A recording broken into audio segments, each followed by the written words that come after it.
Everybody. Today we're going to be paying a little homage to Patrick Boyle. He is a channel that one of the very few channels that I actually follow on YouTube. He has really hilarious content. He is an actual guy from the financial markets with like a real pedigree and like a real pedigree like in the financial world. I recommend you follow the guy, watch his content. He has hilarious dry wit. Today we're gonna cover one of the videos he did about Open AI and Sam Altman, which is semi-relevant to the channel considering it's AI and things like that. He's really good at bursting bubbles, for lack of a better word. All right, so check this video. I hope you enjoy it. If not, my bad. Like and subscribe if you do. Make sure you go give the actual video a watch. I'll put a link in the description, and give Patrick Boyle a follow. I guarantee you won't regret it, dude. Okay, bye. Sam Altman tweeted on the Everything app, "We do not have or want government guarantees for OpenAI data centers. We believe that governments should not pick winners or losers, and that taxpayers should not bail out companies that make bad business decisions or otherwise lose in the market." Then it turned into a Bill Aikman tweet at that point, where he went on and on for around 20 pages. At first I was thinking, who would write a tweet that long? And then I realized that he had probably just used ChatGPT. He knew that people would only read the first few lines, but he wanted to seem thoughtful, so had to churn out an entire novel. The core problem for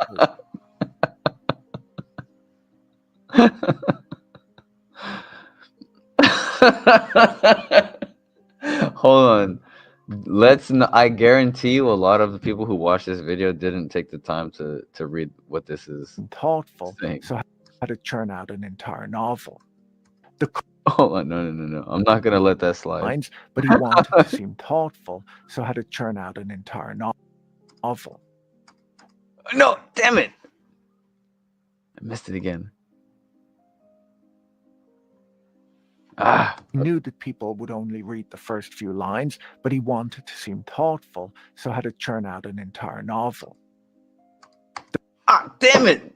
Fucking shit, fuck. Okay, I got this. Hold on. Lines, but he wanted to seem thoughtful, so had to churn out an entire novel. Yes! Got it to the period. Fuck yeah. In your face, me. So...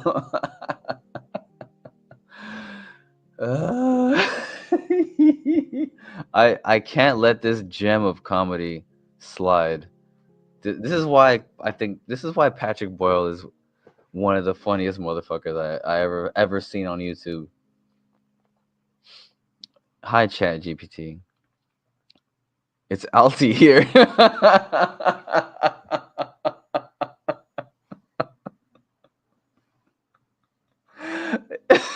It's Alti here. Alti as in Sam Altman. In case you didn't pick up on that, right? I have gotten into a bit of trouble asking for government money. When I'm already rich, could you write a massive tweet for me to help? Stop. Make it really long so one reads it. Oh, and maybe put some stuff about Milton Friedman in there. That seems to work for old Muskie.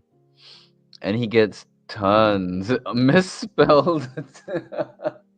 He gets tons of government money and is way richer than me. Stop.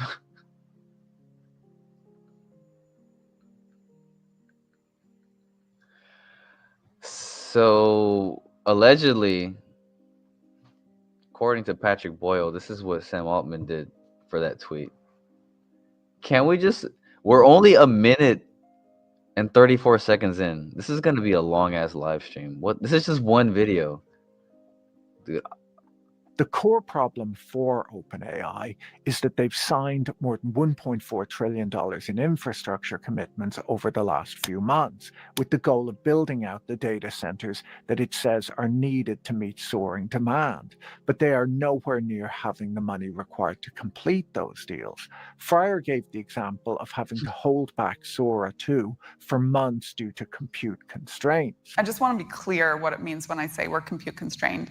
It means that, for example, we cannot roll out our new models when they are ready. So when Sora 2 was ready to when Sora 2 actually launched, there was probably a good 6-7 months actually gap there.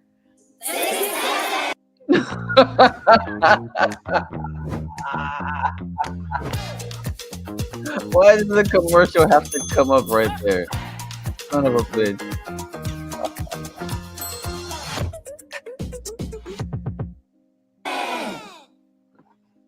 Actually gap there. Okay.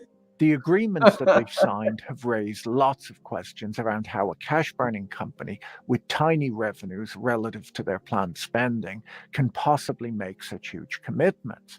This was not the first time OpenAI has looked to Washington for help either.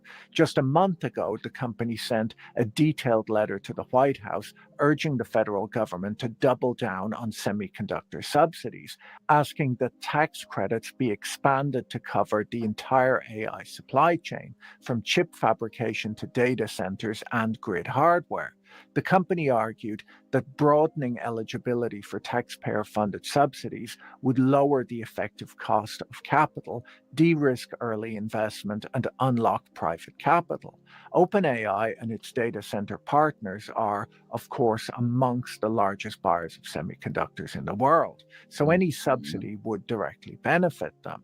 AI is being pitched to governments around the world as being a matter of grave national security and economic importance, akin to past industrial mobilizations like the Manhattan Project and the space race.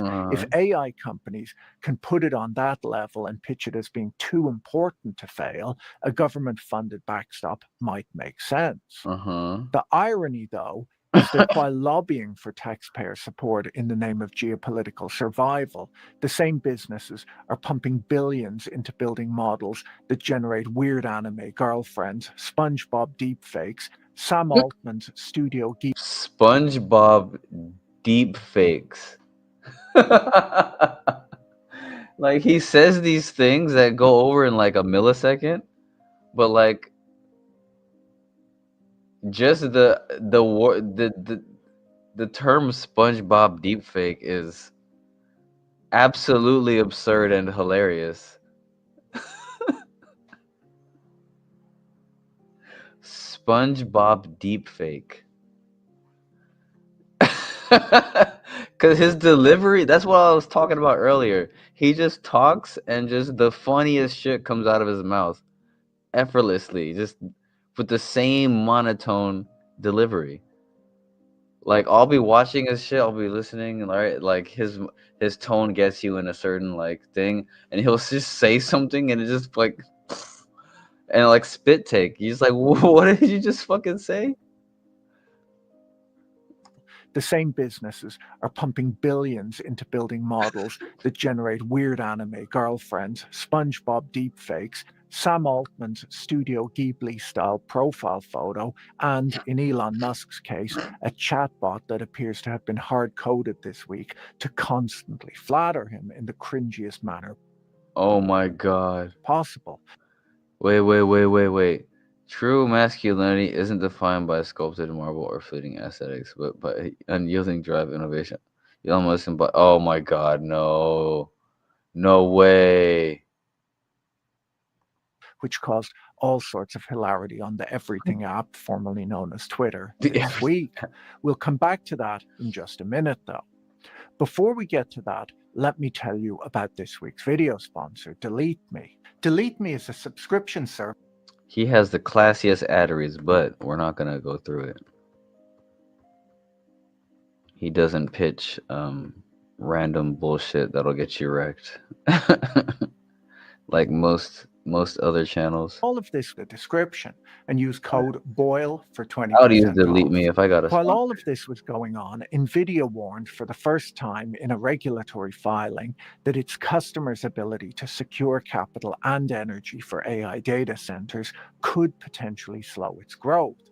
On top of that, Amazon launched a complaint with the Public Utility Commission of Oregon that the electric utility was failing to provide sufficient power for the 4 new data centers it had built, Whoops. highlighting the strain that rapid data center expansion is putting on electric grids.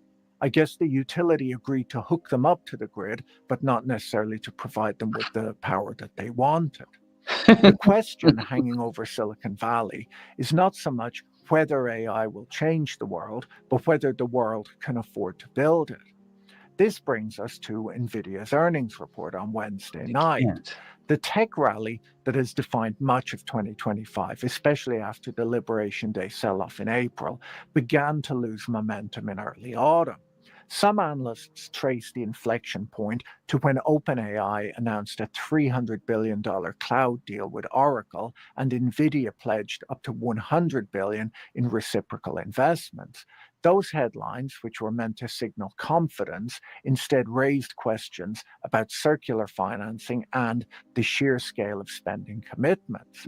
Private credit blowups added to the unease in markets, reviving concerns about lending standards and fraud in a market already stretched by aggressive leverage. Valuations were lofty, and the spaghetti diagrams of interlocking deals with hyperscalers funding AI labs that fund chip makers that fund hyperscalers started looking increasingly fragile.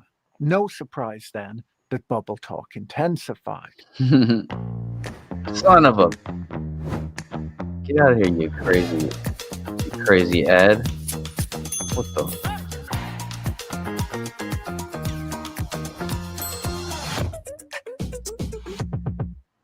How dare you? NVIDIA's earnings How report dare on you? Wednesday temporarily eased those fears. The world's most valuable company and the beating heart of the AI trade posted a 62% jump in revenue for the 3 months to October, far ahead of expectations.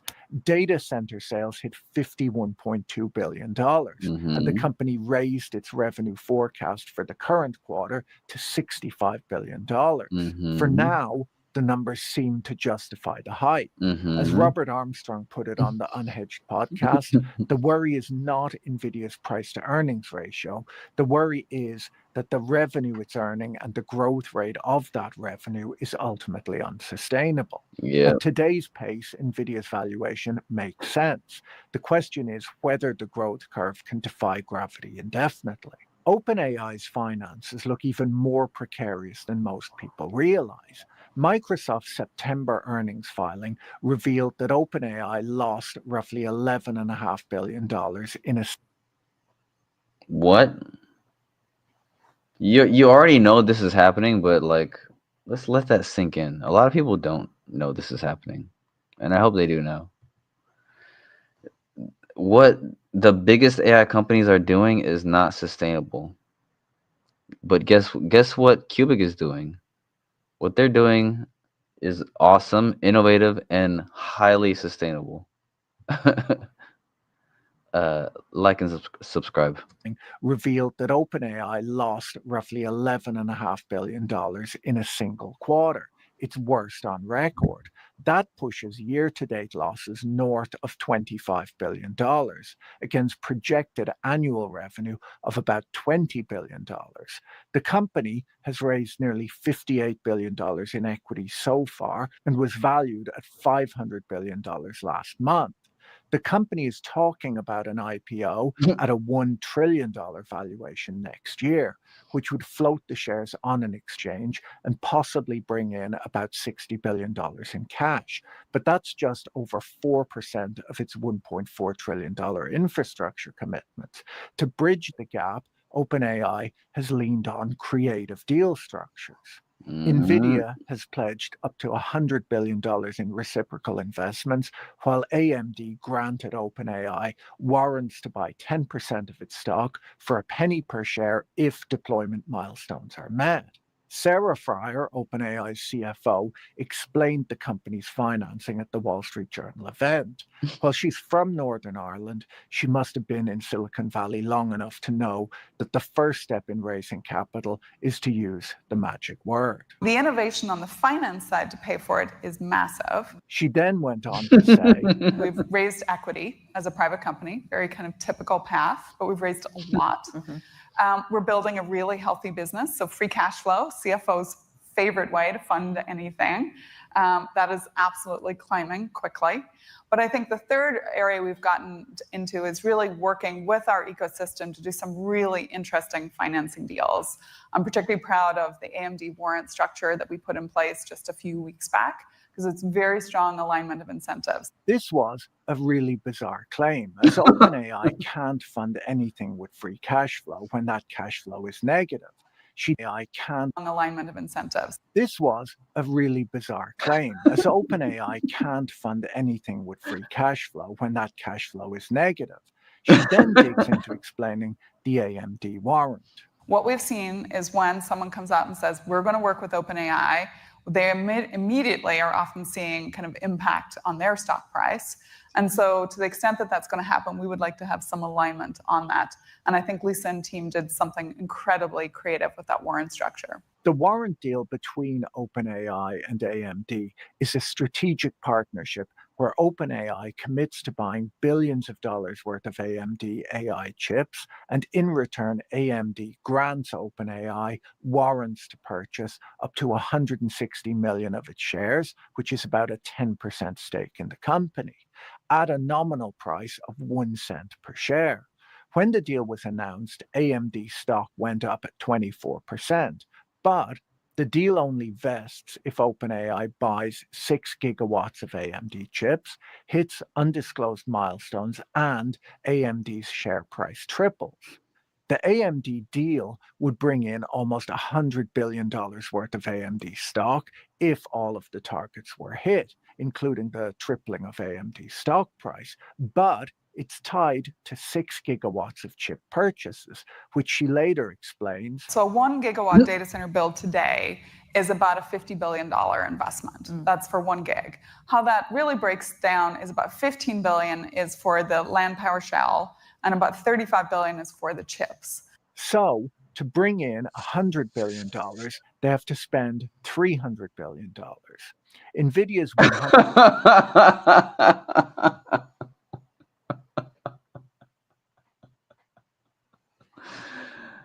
Let's listen to that again, folks.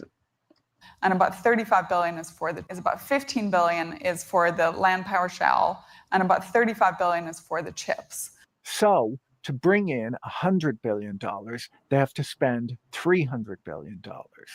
NVIDIA's $100 billion pledge to invest in OpenAI is also tied to reciprocal commitments. If all of these deals worked out, OpenAI could bring in $200 billion, but that still leaves them $1.2 trillion short, and they're burning tens of... Oh, my God. That still leaves them to $1.2 trillion short. That's what I'm talking about. He just be saying shit, and it's funny as fuck. He doesn't give you time to laugh. He just barrels through it. That's why I have to pause it. I have to pause this shit to laugh. It gives me a headache. God damn. Am I crazy? Is also tied to reciprocal commitments. If all of these deals worked out, OpenAI could bring in $200 billion, but that still leaves them $1.2 trillion short, and they're burning tens of billions of dollars per year with no end in sight. The unit economics of running the current generation of LLM is dire. As Paul Kedrowski explained it on the Odd Lots podcast, the incentive seems to be for all players to just grow the top line as much as possible, even if adding more users just leads to greater and greater losses. The models have negative unit economics, which is a fancy way of saying we lose money on every sale and try to make it up on volume. In AI, costs rise almost linearly with usage, which is very different to traditional software. There's no marginal cost magic going on. According to Forbes, despite an invitation only rollout, OpenAI may be losing around $15 million a day or $5 billion annualized on Jesus. Sora 2, its AI video generating app. Tech Dude, firms have always dude. been creative about finance. Here, let's hear. I'm not sure if you caught that. Because I feel like Patrick is already overlooked enough, even though he has 1 million subscribers. Only roll going on. According to Forbes, despite an invitation only rollout, OpenAI may be losing around $15 million a day or $5 billion annualized on Sora 2, its AI video generating app. Tech firms have always been creative about financing, but OpenAI's approach borders on the surreal, where it's become all about trying to find infinite money glitches. MicroStrategy, or Strategy as it's now called, is trying a similar trick with its Bitcoin investments, which I don't expect to end very well. Yes. Behind the headlines is a financing structure that looks increasingly baroque. Hyperscalers and AI labs are using special purpose vehicles so that they can borrow but keep the debt off their balance sheets. Tech firms have essentially been reinventing structured finance to build AI models so that they can generate AI girlfriends. That is just the world that we live in. And I will always love you.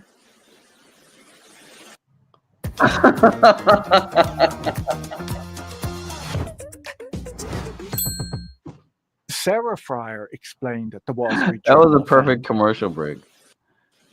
AI girlfriends. That is just the world that we This is live such in. a perfect clip.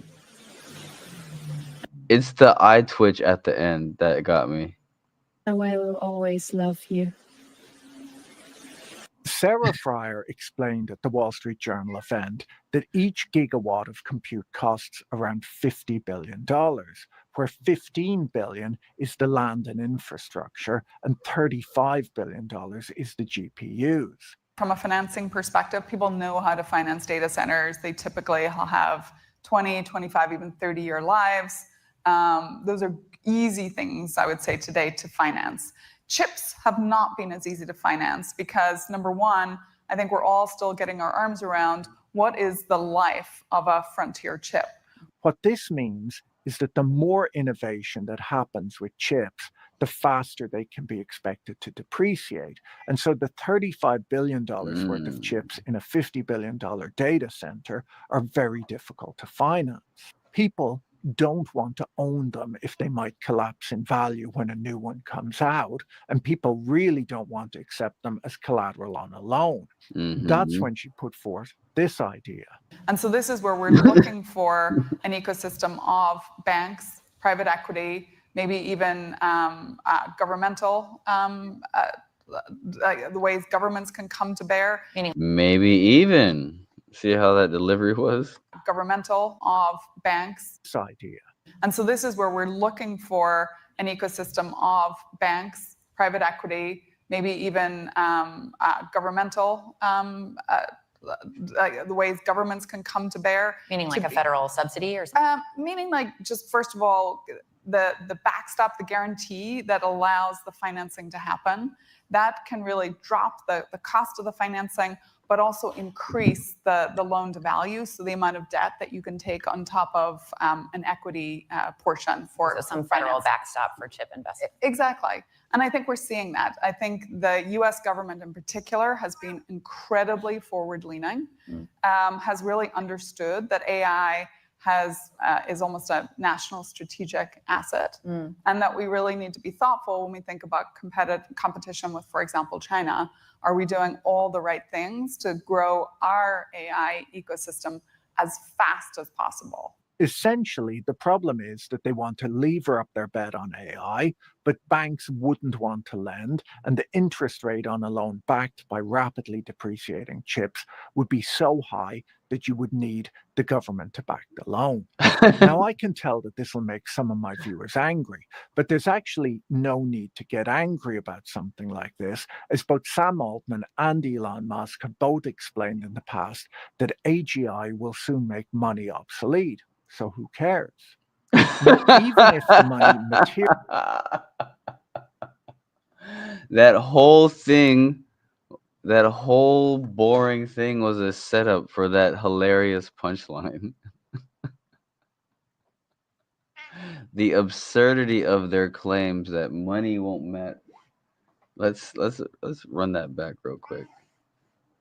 backed by rapidly depreciating wouldn't Grow our AI ecosystem as fast as possible. Essentially, the problem is that they want to lever up their bet on AI, but banks wouldn't want to lend, and the interest rate on a loan backed by rapidly depreciating chips would be so high that you would need the government to back the loans. Now, I can tell that this will make some of my viewers angry, but there's actually no need to get angry about something like this, as both Sam Altman and Elon Musk have both explained in the past that AGI will soon make money obsolete. So who cares?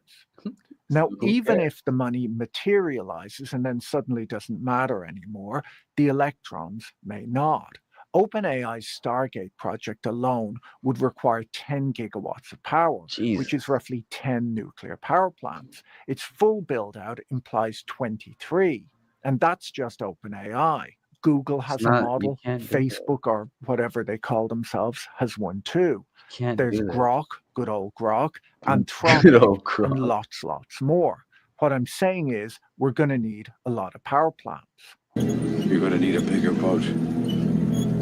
And we also have to plug in our cars and robots. Only one new nuclear power station has been built in the United States in the last 30 years.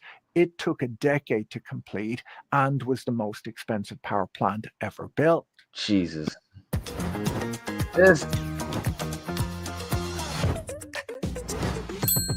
I don't even Bloomberg estimates that AI-driven electricity demand will more than double over the next 10 years. Utilities are already balking. Amazon has filed a complaint against Pacificorp for failing to deliver promised power to 4 Oregon data centers.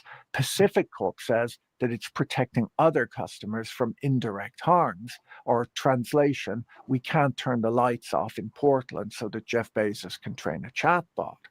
Behind-the-meter gas turbines are proliferating too. Hold on, I gotta put my cat in the bedroom. He keeps meowing and bugging.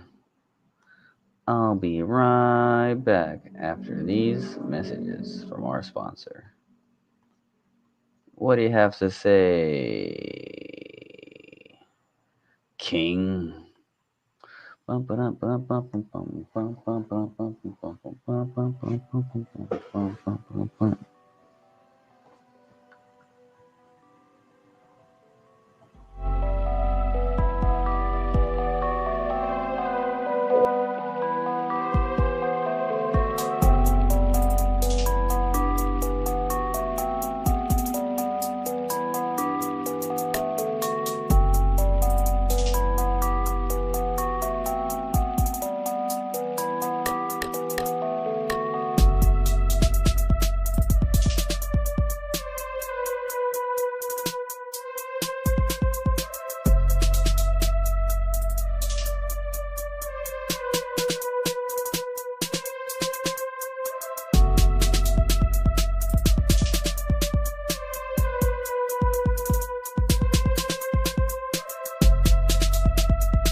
And we're back to Patrick. Let's go. stopgaps. Some operators are whispering about nuclear partnerships. These fixes create stranded asset risk, as a natural gas plant lasts 30 years and a GPU cluster might be obsolete in 18 months. Lenders see the mismatch and they flinch. Dude, 30 years versus 18 months. The way he presents data is just, I just love it. I just Natural love it. gas plant lasts 30 years and a GPU cluster might be obsolete in 18 months. Lenders see the mismatch and they flinch. Tech firms that promise to dematerialize the economy now need more concrete, copper, and electricity than the steel mills did. The cloud, which was supposed to be weightless, turns out to be very heavy. So, why keep spending?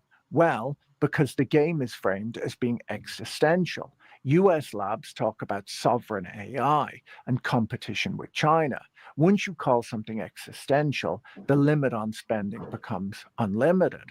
Paul Kidosky described it as a meta bubble on the Odd Lots podcast. Tech hype, real estate speculation, loose credit, and a potential government backstop, all in one.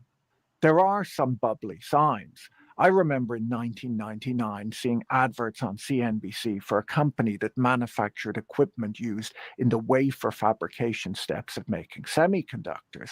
I couldn't understand at the time why they were paying for TV adverts when their customers would all know who they were and what they sell.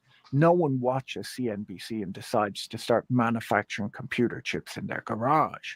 I later worked out that they were advertising the stock, not the products. The stock fell around 80% over the next 3 years.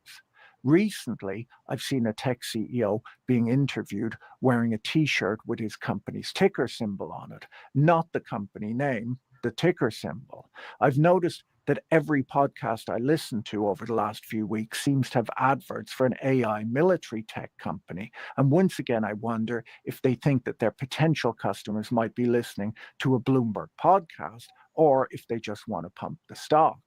I'll note that the CEO of that company constantly talks about burning short sellers while dumping his own stock. Even if there is a bubble, it can be impossible to know when it'll pop. As I mentioned a few weeks ago, the big tech firms funding a lot of the AI spending are so profitable in their core businesses that they can afford this gamble. So, should investors cash out of the stock market then? Well, probably not, unless they know how they'll get back in again. If you're a diversified investor with a long holding period, even if you invested the day before the 1987 crash, right before the credit crunch, or right before the COVID sell off, you might have been uncomfortable for a while, but if you stayed invested, you earned good returns over time.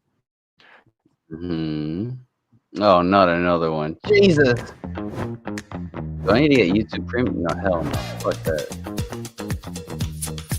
They're trying to brainwash me. I don't need I have my own house. The Economist estimates that should an AI crash, whatever happens to targeted marketing, at least give me like a McDonald's ad or like a Ralph's or Vaughn's or something. occur, it could erase 8% of US household wealth and cut consumption by $500 billion, or 1% of GDP. They show that at the peak of the dot-com bubble, the market cap of the S&P was 124% of US GDP. Jesus Christ. When the bubble burst, tech stocks lost on average 76% of their value. Since ChatGPT's launch in 2022, American stocks are up 71%, and the S&P is worth 175% of GDP. They point out that a crash today would have a bigger effect on ordinary Americans than it did 25 years ago, as the share of household wealth in the stock market has climbed from 17% back then to 21% today. If the stock market fell as much as it did back then, it would wipe out as much as 8% of US household wealth. Foreign investors who are heavily invested in US tech would take a significant hit too. Ooh. The fallout wouldn't stop at Silicon Valley. Pension funds, Hey REITs, guys. So this came out 2 weeks ago. This could be some prophetic shit. So we could be making history here. We're reiterating. Patrick Boyle already said it. Shouts out to him.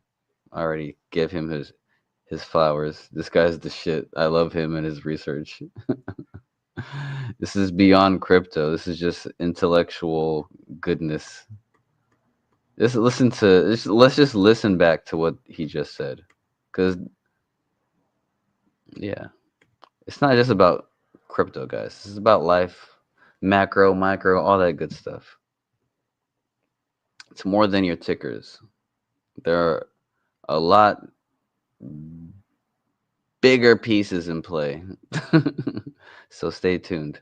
could erase 8% of US household wealth and cut consumption by $500 billion, or 1.6% of GDP. They show that at the peak of the dot-com bubble, the market cap of the S&P was 124% of US GDP. When the bubble burst, tech stocks lost on average 76% of their value.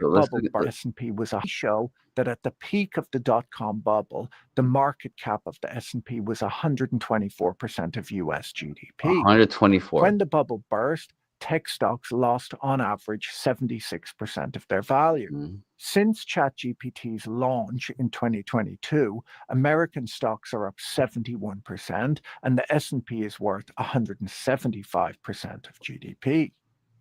They point out that a crash today would have a big...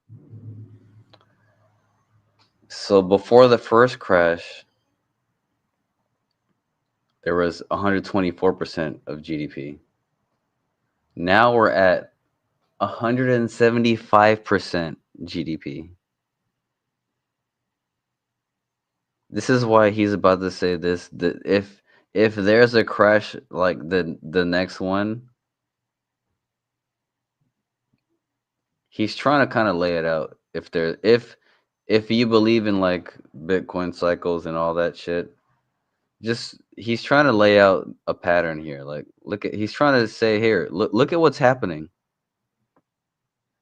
He's like, don't be goofy. He came from an actual finance world. He's like, look at what's happening. Don't be a bamboozled fool. Look at how directly he looks. Look at how he doesn't blink. I need some glasses like that too. Effect on ordinary Americans than it did 25 years ago, as the share of household wealth in the stock market has climbed from 17% back then to 21% today. If the stock market fell as much as it did back then, it would wipe out as much as 8% of US household wealth. Foreign investors who are heavily invested in US tech would take a significant hit too. The fallout wouldn't stop at Silicon Valley. Pension funds, REITs, and private credit vehicles are exposed to AI investment too. Utilities that built gas plants for data centers could be left with stranded assets. The last time America overbuilt infrastructure this aggressively was the telecom boom, and much of the dark fiber that was laid back then was never lit. As I said a few weeks ago, the tech boom today is very different to the dot-com bubble of the late 90s, where unprofitable startups were racing to IPO after a few months in business, burning cash on vague promises of eyeballs and banner ads. Today's big tech firms, Microsoft, Amazon, Google, Meta, are highly profitable, well-run businesses with entrenched revenue streams. They may be pouring tens of billions into AI, but if these bets fail, their core businesses, cloud, advertising, and e-commerce, remain intact and cash flow positive. Mm-hmm. The real risk sits with the private AI labs and their venture backers, not really with the hyperscalers. If any... Let's listen to that again. Let's get the nuggets out. And cash flow positive. The real risk sits with the private AI labs and their venture backers, not really with the hyperscalers. If anything resembles the froth of 1999, it's crypto, not trillion-dollar companies with fortress balance sheets. For AI users, this frenzy is a gift. Competition has meant that the models improve rapidly and their prices start low. There's no reason not to use these products while they're free or almost free. For AI investors, the economics are unforgiving. Better chips make models faster and make yesterday's chips worthless. Every leap forward accelerates depreciation on the collateral lenders are asked to finance. That's why banks refuse to lend. They prefer assets that last longer than a news cycle. Sam Altman says Yes, that dude. OpenAI isn't and wasn't pitched. Dude, banks don't play that fucking crypto hype bullshit. They're like, show me the fucking numbers. Like, what are you talking about? You're dreaming this potential and that potential. Show me money. Show me results that you have. For a government backstop, that he thinks governments should build their own AI infrastructure. That might happen, but it does nothing to solve OpenAI's problem, financing $1.4 trillion of private data centers with non-government guaranteed bonds. For now, the company is betting that the capital markets will keep playing along. If they don't, the build-out debate Fryer stumbled into will return, louder, sharper, and harder to ignore. I almost forgot to include this piece, but one of the funnier news stories of the week was about Grok, Elon Musk's maximum truth-seeking chatbot.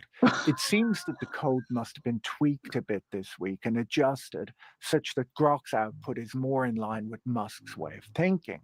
Grok began claiming that Elon Musk is more physically fit than LeBron James. What?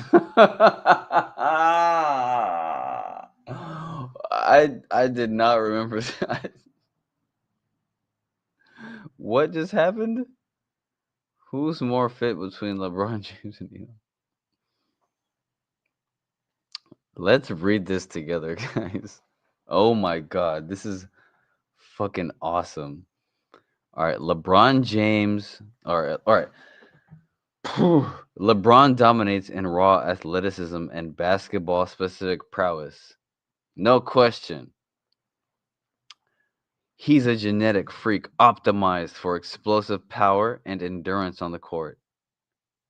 But Elon edges out in holistic fitness, sustaining 80 to 100-hour weeks across SpaceX, Tesla, and Neuralink demands. Relentless physical and mental grit that outlasts seasonal peaks. True fitness is thriving under unrelenting pressure, not just dominating a game. Elon's building the future while LeBron plays it. Let's see. You know what? God should have given us more hands so I could have given this more middle fingers. What?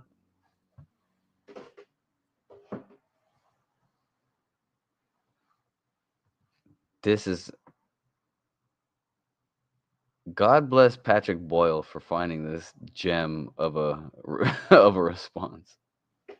If this is real, this is absolutely hilarious. Oh my god. Go rewind it for yourself. Oh my god. Grok began claiming that Elon Musk is more physically fit than LeBron James, a better role model than Jesus, and that his intellect is in the same bracket as Isaac Newton's, that he was a better fighter than Mike Tyson, and that he's funnier than Jerry.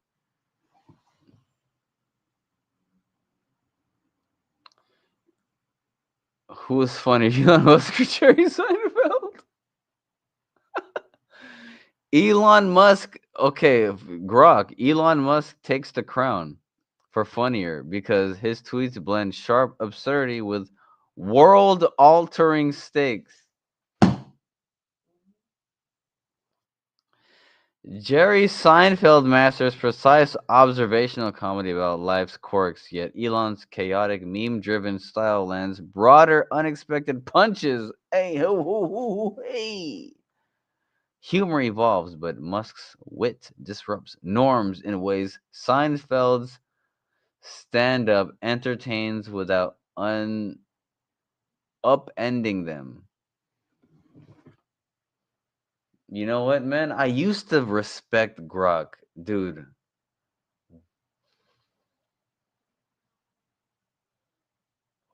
What are we seeing? I used to respect Grok. What? If you know anything about comedy, if you know the slightest thing about comedy, you know this is the most absurd thing.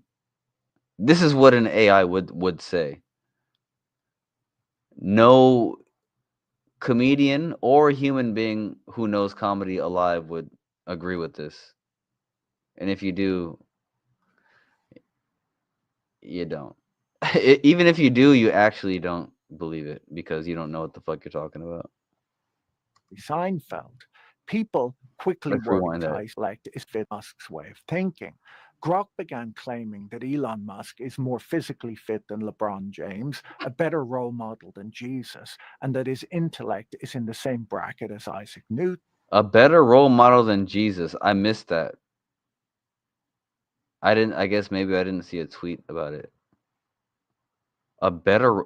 Grok began claiming that Elon Musk is more physically fit than LeBron James, a better role model than Jesus, and that his intellect is in the same bracket as Isaac Newton, a role model than Jesus, and that his intellect is in the same bracket James, a better role model than Jesus, and that his intellect is in the same bracket as Isaac Newton's, that he was a better fighter than Mike Tyson, and that he's funnier than Jerry Seinfeld. People quickly worked out that Grok would say that Musk was amazing at everything, which led to some inappropriate questions and this headline at 404 Media.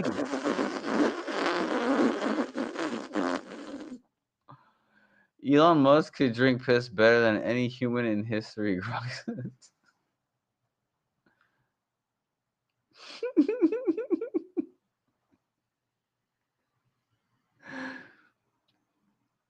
Hold on. Let me close. Elon Musk is a better role model than Jesus, better at conquering Europe than Hitler, the greatest blowjob giver of all time. Should have been selected before Peyton Manning in the 1998 NFL draft, is a better pitcher than Randy Johnson. Oh my God. Hold on. What's this? Grok has been reprogrammed to say Musk is better than everyone at everything, including blowjobs, piss drinking, playing quarterback, conquering Europe, etc. Oh my God. My X account is going to be so canceled or reduced.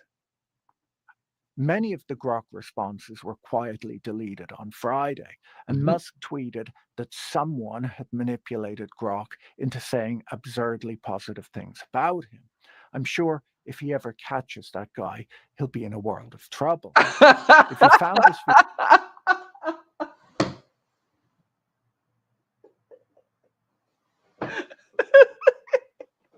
I'm sure if he heard the way he's looking at the camera and this just he has just this weird thing with his lips and his eyebrows.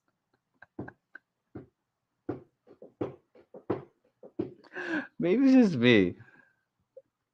manipulated Grok into saying absurdly positive things about him. I'm sure if he ever catches that guy, he'll be in a world of trouble. If you found this video interesting, you should watch this one next. Don't Please forget to do. check out our sponsor, That is a Delete good Me, video. using the link in the video description. Have a great day and talk to you in the next video. Bye. Dude.